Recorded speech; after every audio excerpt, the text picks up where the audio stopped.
Na mesma semana em que o Brasil recorria ao FMI, o presidente Ronald Reagan desembarcava em Brasília.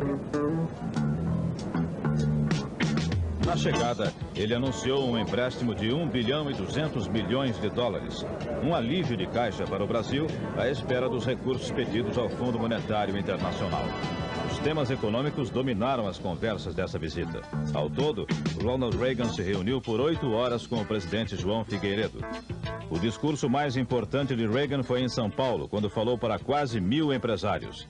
Ele condenou as barreiras que restringem o comércio internacional e disse que queria fortalecer ainda mais as ligações com o Brasil. Cometeu um tropeço quando trocou o nome do Brasil pelo da Bolívia durante a recepção oferecida a ele no Itamaraty. In a toast to President Figueiredo, to the people of Bolivia, that's where I'm going, to the people of Brazil. O presidente Sarney está liderando o Brasil por um período de grande transição política e econômica, disse o presidente americano. O pacífico retorno do país à democracia, com a cooperação de todos os segmentos da sociedade, tem sido um exemplo que todo mundo, principalmente os países deste hemisfério, deveriam seguir, disse o presidente Reagan numa das partes mais cordiais do discurso. Mas também não faltou a parte da cobrança. A luta pelo comércio livre deve começar em casa, disse ele. Nenhuma nação pode achar que vai continuar exportando com toda liberdade e, ao mesmo tempo, manter o mercado doméstico fechado para a concorrência internacional. President Sarney, welcome. Thank you, President. O presidente dos Estados Unidos, George Bush, chega ao Brasil na segunda-feira. A visita vai ser acompanhada por jornalistas de todo o mundo. A importância da visita do presidente americano pode ser medida pelo número de correspondentes internacionais que acompanham a viagem. O Hotel Nacional de Brasília tem 160 quartos reservados para jornalistas, mas pelo menos 600 devem chegar a Brasília até segunda-feira, trazendo toneladas de equipamentos de rádio e televisão. Alguns desses jornalistas já estão na cidade e visitaram hoje o Palácio do Planalto, onde o presidente Bush vai ter o primeiro encontro com o presidente Collor na manhã de segunda-feira. Depois, o presidente americano vai ao Congresso e volta a se encontrar com o presidente brasileiro à noite, num jantar para 250 convidados no Itamaraty. Novas tecnologias, dívida externa e as grandes decisões mundiais. Estes vão ser os assuntos da conversa entre os presidentes George Bush e Fernando Collor em Brasília. Alexandre Garcia. Os dois presidentes vão se encontrar no Palácio do Planalto depois que o Brasil desarmou duas questões que poderiam atrapalhar a conversa: a questão nuclear e a questão ecológico-indígena. Hoje, no Itamaraty, o embaixador do Brasil em Washington deu uma entrevista para explicar o que o Brasil espera dessa visita. Seria permitir uma troca de opiniões entre os dois chefes de Estado no momento em que estão ocorrendo transformações tão importantes na economia mundial. O que o Brasil gostaria de ouvir do presidente dos Estados Unidos é um gesto de boa vontade para a transferência de tecnologia moderna para modernizar o Brasil, depois de o Brasil ter abandonado as reservas de mercado. E gostaria também de ouvir do presidente dos Estados Unidos um gesto de boa vontade para dar regras oficiais para que os bancos credores possam trocar os atuais títulos da dívida por outros títulos segundo os interesses brasileiros. Em suma, é como diz o embaixador Marcílio Marques Moreira: o presidente Bush pode não vir com a mala cheia de dólares, mas o Brasil espera que a mala dele esteja cheia de boa vontade. O presidente americano Bill Clinton chegou agora há pouco ao Brasil na segunda etapa do giro que ele faz pela América Latina. O avião presidencial Air Force One chegou ao aeroporto de Brasília depois de sair de Caracas, na Venezuela. E do Palácio do Planalto, o repórter Luiz Carlos Braga fala da programação de hoje e dos acordos que vão ser assinados. Bom dia, Braga. Bom dia, Monforte. 2 acordos vão ser assinados aqui no Palácio do Planalto, da área de meio ambiente, preservação das nossas florestas e combate ao narcotráfico. Esses os americanos têm muito interesse, porque o Brasil se transformou em rota de tráfico de drogas. E nesse acordo vem dinheiro aí para aparelhar melhor a Polícia Federal para fazer a segurança das fronteiras. Um pouco mais tarde, por volta de meio-dia, vai ser assinado o acordo da área de educação, lá no Palácio da Alvorada.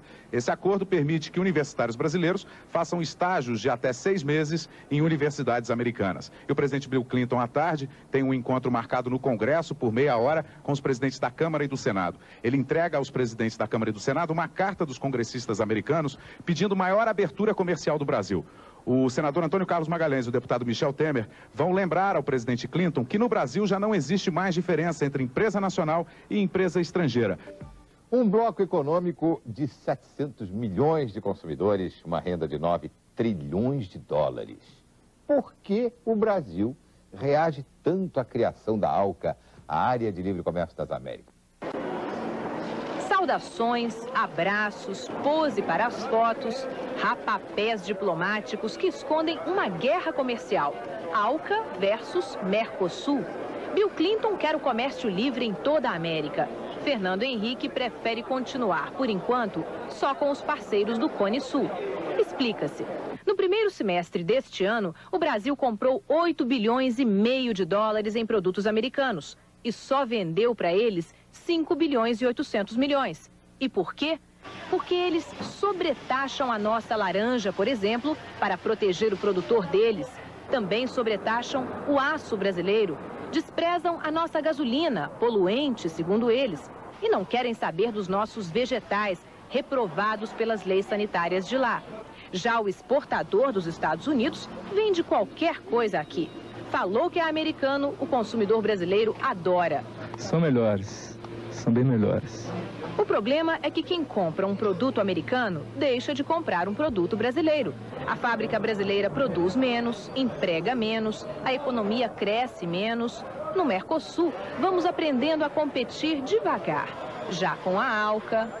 Com a ALCA, a Área de Livre Comércio das Américas, tudo indica que os americanos vão vender mais aqui dentro. Mas nada garante que os brasileiros vão vender mais nos Estados Unidos.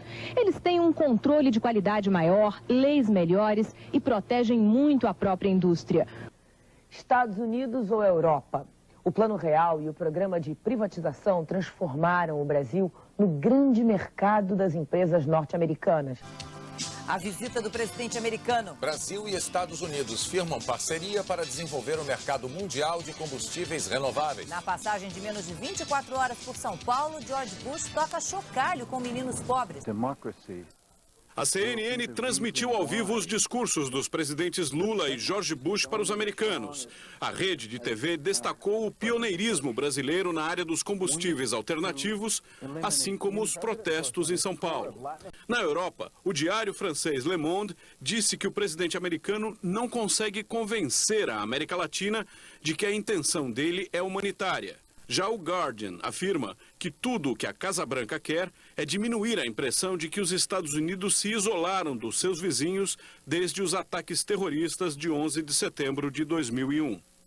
A bordo do avião presidencial americano, o assessor de Segurança Nacional, Stephen Hadley, disse que apesar das manifestações, George Bush vai manter um tom positivo durante a viagem. Mas a Casa Branca tem motivos para se preocupar. A expectativa é de que os protestos cresçam, principalmente durante a visita à Colômbia, daqui a 2 dias.